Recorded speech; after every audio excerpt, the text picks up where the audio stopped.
CorelDRAW using the exercise files. To help you with your way through this video course, there are a few things I will highlight before we move on. First of all, if you're working in CorelDRAW X6, you'll see this bar appear when you open this working file.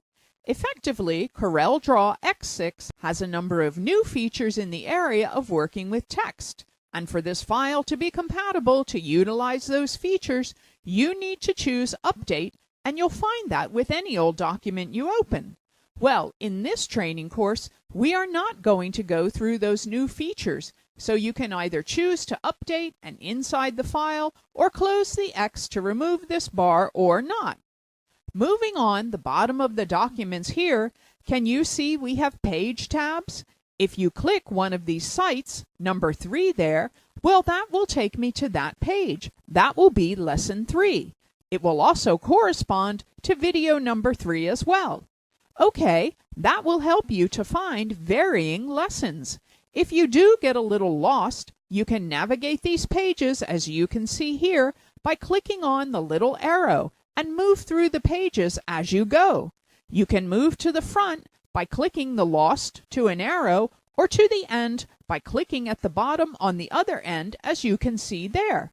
I will teach you more about this as we move on, but for right now, that's how you quickly navigate around the course.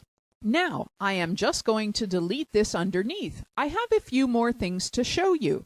If you'll notice, when we went to page 3, there is a number of images at the bottom of this page which are demonstrating keyboard shortcuts, and as you learn keyboard shortcuts, you will find your ability to work quickly will start to improve.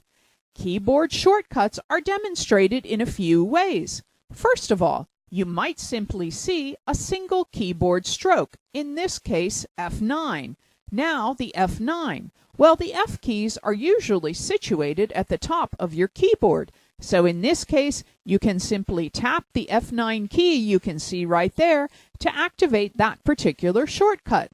Sometimes there are combinations of keystrokes. In this case, I would hold my finger on the Control key. Now, while holding that down, I will then tap the O key to activate that shortcut. Sometimes we'll have a keyboard and mouse combination.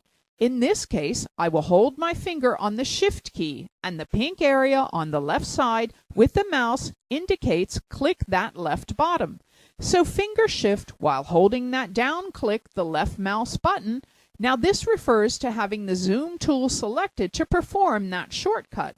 Of course, as you can see, we can move along and have Control hold down Shift as well, and then left mouse click to do the action that it has been described to you.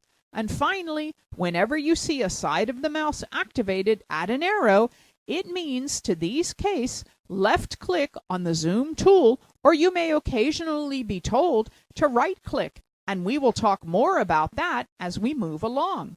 Well, finally, the last important thing, when you go to a page, if the page doesn't look quadrants all out of context, then the zoom doesn't look right.